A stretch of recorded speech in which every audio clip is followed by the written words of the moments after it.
আখতারুজ্জামান বাংলাদেশের বিশিষ্ট মুক্তিযোদ্ধা, রেজওয়ানা হাসান বন্যা বাংলাদেশের প্রগতিশীলদের সুন্দরী একটি মুখ, বাংলাদেশের প্রথম আলো ঘরানার ইন্টেলেকচুয়াল, রেমন্ড নেক্সাসে পুরস্কার পাওয়া এক পরিবেশবাদী। নানান পরিচয় আমরা তাকে দেখি।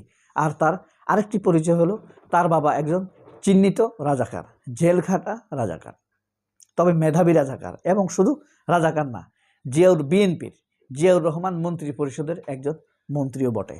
এই রেজওয়ানা সম্প্রতি মুখ খুলেছেন বাংলাদেশের নির্বাচনে তারা ইসলামিক শক্তিকে মেইন স্ট্রিম হতে দেয়নি, এই মর্মে ইঙ্গিত করে তিনি যে বক্তব্য দিয়েছেন তা সারা বাংলাদেশ ব্যাপী ভাইরাল হয়েছে। জামাত ব্যাপকভাবে এখানে প্রতিক্রিয়া জানিয়েছে।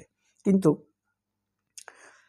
পরক্ষণেই এটা নিয়ে শুধু জামায়াত নয়, মুক্তিযোদ্ধা যাদের সামান্যতম বিবেকবোধ আছে তারা সবাই এটা নিয়ে সোচ্চার হয়েছে।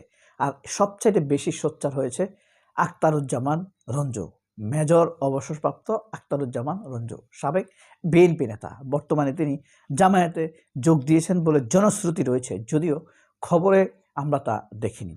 স্পষ্টতর জামায়াতে যোগ দেওয়া না দেওয়া বড় কথা নয়। যারা জীবিত রয়েছেন তাদের মধ্যে বাংলাদেশে কর্নেল অলি চাইতে বড় মুক্তিযোদ্ধা আর এদেশে কে আছে, যিনি জিয়াউর রহমানের সাথে থেকে স্বাধীনতার ঘোষণা দেওয়ার প্রস্তুতি পর্বে তার সাক্ষী রয়েছে, এবং তিনি একজন বীর উত্তম বটে। সেই ব্যক্তি বলেছেন জামায়াত স্বাধীনতার বিরোধিতা করেছে। আমিও এই কথা বিশ্বাস করি যে জামায়াত স্বাধীনতার বিরোধিতা করেছে, কিন্তু তারা কোনো ফৌজদারি অপরাধের সাথে যুক্ত হয় নাই। এটা কিন্তু বাস্তব সত্য কথা। কারণ ফৌজদারি অপরাধের সাথে যদি যুক্ত হতো তাহলে শেখ মুজিবুর রহমান তাদেরকে তখনই গ্রেপ্তার করত। তার বিরোধিতা ছিল রাজনৈতিক এবং যুক্তিসঙ্গত। তারা বলেছে আমরা যদি এখন পাকিস্তানের বিরোধিতা করি তাহলে আমাদের হাতে নিয়ে নেবে ভারত।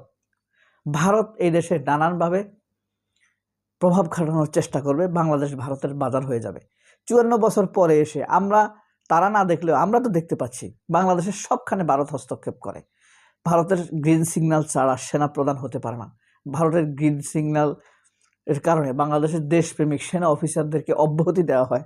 সেটা এখন না, আগে থেকেই জেনারেল আলম ফজলুর রহমানকে অব্যাহতি দিয়ে বের করে দেওয়া হয়েছে সেনাবাহিনী থেকে। একজন দেশপ্রেমিক হওয়া সত্ত্বেও সেই রৌমারী সীমান্তে যিনি বীরত্বপূর্ণ অপারেশনের অবদান রেখেছিলেন। এরপরে আমরা দেখে এই যে কামরুল আহসান, কিছুদিন আগে তাকে অব্যাহতি দেওয়া হয়েছিল।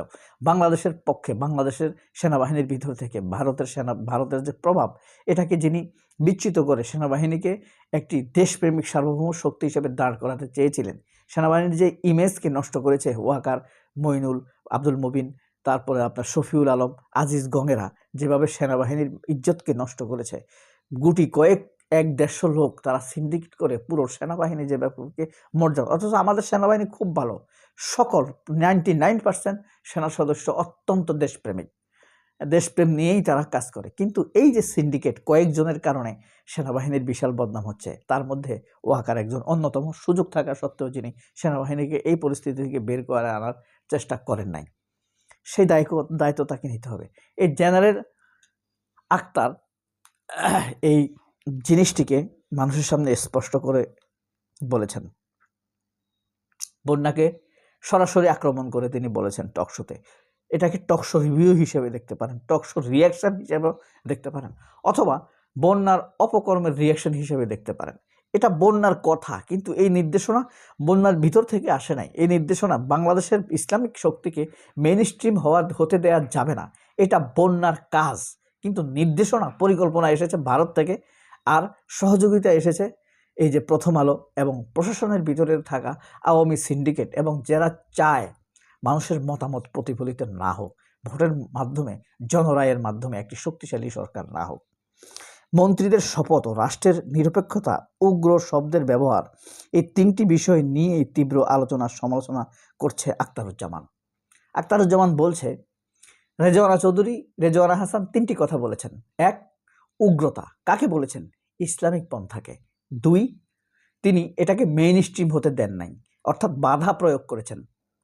3, ধর্মনিরপেক্ষতার কথা তিনি উল্লেখ করেছেন। এখন কথা হলো, তিনি যে সরকারের শপথ নিয়েছেন, তিনি ধর্মনিরপেক্ষ হিসাবে শপথ নেন নাই, তিনি উগ্রপন্থীদের বিরোধিতাকারী হিসেবে শপথ নেন নাই। তিনি শপথ নিয়েছেন সকল অনুরাগ বিরাগের বশবর্তী থেকে দূরে থেকে তিনি এদেশে শাসন করবেন, মানুষের কল্যাণের জন্য কাজ করে যাবেন, এই শপথ নিয়েছেন। অথচ তিনি কি করলেন? বিরাগ হলেন ইসলামপন্থীদের উপরে, তাদেরকে উগ্র বলে গালি দিলেন এবং তাদেরকে মেইন স্ট্রিম হতে দেন নাই, অর্থাৎ বল প্রয়োগ করেছেন, বাধা দিয়েছেন। এখানেই ধরা খেয়েছেন রেজওয়ানা হাসান বন্যা। তিনি তার শপথ ভঙ্গ করেছেন, অভিযোগ আখতারুজ্জামানের, মেজর অবসরপ্রাপ্ত। আর তিনি কিন্তু দুর্দান্ত মুক্তিযোদ্ধা। এই লোককে আমি পছন্দ করি না, সেও অনেক ভুল ফ্রড সিদ্ধান্ত নিয়েছে, কিন্তু এইখানে তিনি যে প্রতিবাদটা জানিয়েছেন এটা ছিল তার স্পষ্টতর নীতি সংশ্লিষ্ট একটি মিথ্যা এবং অনৈতিকতার প্রতিবাদ। আখতারুজ্জামানের যুক্তি হলো, সংবিধান অনুযায়ী একজন মন্ত্রী কোনো ব্যক্তি বা রাষ্ট্রের প্রতি রাগ বিরাগ বশবর্তী হয়ে কাজ করতে পারেন না, কিন্তু যখন একজন উপদেষ্টা প্রকাশ্যে বলেন যে তিনি উগ্রবাদী ক্ষমতায় আসতে দেননি, তখনই আপত্তির জন্ম নেয় এবং একটি নির্দিষ্ট শক্তির প্রতি তিনি বিরাগ হয়েছেন। একটু আগে এই জিনিস যেটা বলেছি, বিদ্বেষপূর্ণ অবস্থান প্রকাশ করে যা মন্ত্রিত্বের শপথের বিবেচনার সাথে সাংঘর্ষিক। তার শপথকে তিনি ভঙ্গ করেছেন। রাগ অনুরাগ বিরাগের বশবর্তী হয়ে তিনি এই শাসনকে ব্যবহার করবেন না, তার ক্ষমতাকে ব্যবহার করবেন না। কিন্তু তিনি বিরাগের বশবর্তী হয়ে কাউকে উগ্রবাদী বলে একটি মেইন স্ট্রিমে তাকে যুক্ত হতে দেন নাই। তিনি আরও বলেন, আদালত কাউকে অপরাধী সাব্যস্ত করার আগে রাষ্ট্রে কোনো মন্ত্রী উপদেষ্টার পক্ষে কাউকে উগ্রবাদী বলা ঠিক না। আপনি নিজে থেকে কেন কাউকে আপনি উগ্রবাদী বলবেন? কে বলেছে? এটা কি আদালত বলেছে, আইন বলেছে, সংবিধান বলেছে? কেউ এটা তাকে উগ্রবাদী হিসাবে স্বীকৃতি দেয় নাই, কিন্তু আপনি নিজ থেকে তাকে এই তকমা দিচ্ছেন। শপথ করা অবস্থায় আপনি এই ধরনের মানসিকতা পোষণ করতে পারেন না। খুব পরিষ্কার। অনেক সময় নিজের দাবি আদর্শ আপোষহীন থাকাকেও ভুলভাবে উগ্রবাদ হিসেবে উপস্থাপন করেন। এখন কথা হলো, আপনি আখতারুজ্জামান উদাহরণ দিয়েছেন যে আপনি নিজে আপনার চিন্তার উপরে অটল থাকবেন। আপনার বাবা আপনাকে বলেছে যে কোনো অভাব হলেও, যত রকম অভাব হোক, তুমি এই বাড়ি ছাড়বে না, কিন্তু অন্য ভাইয়েরা বলতেছে বিক্রি করে ফেলবে, এখন অভাব, কিন্তু এক ভাই বলছে এই জমি তারা ছাড়বে না। তাহলে যে বলছে ছাড়বে না, কোনো ক্রমে প্রয়োজনে মরে যাব, তবু বাবার এই ভিটা আমি ছাড়বো না, সে অন্য দুইজনের তুলনায় উগ্র। খুব স্বাভাবিক যে তার ইচ্ছার প্রতি আপোষহীন, তাকে তো আমরা উগ্র বলবো। এভাবে আখতারুজ্জামান উদাহরণ দিয়ে বলতে চেয়েছেন যে কারোর মতামতের সাথে না মিললেই আমি তাকে উগ্রবাদী বলবো এবং তাকে তার কাজে বাধা দিব, তার মূল কাজ, তার অধিকার প্রাপ্তির ক্ষেত্রে আমি বাধা হয়ে দাঁড়াবো। এটি একজন সরকারের শপথকারী লোকের শপথ ভঙ্গের মূল প্রমাণ। এই কারণে তিনি বলেছেন রেজওয়ানাকে গ্রেপ্তার করা হোক, আইনের আওতায় আনা উচিত, এবং রেজওয়ানার অতীত দুষ্কৃতিপূর্ণ, তিনি অসৎ এবং তিনি অনেক আওয়ামী লোককে, ফ্যাসিবাদী লোককে, ভারতপন্থীদেরকে পুনর্বাসন করার চেষ্টা করেছেন। সবাই অনেক ভালো থাকবেন। আল্লাহ হাফেজ। আসসালামু আলাইকুম।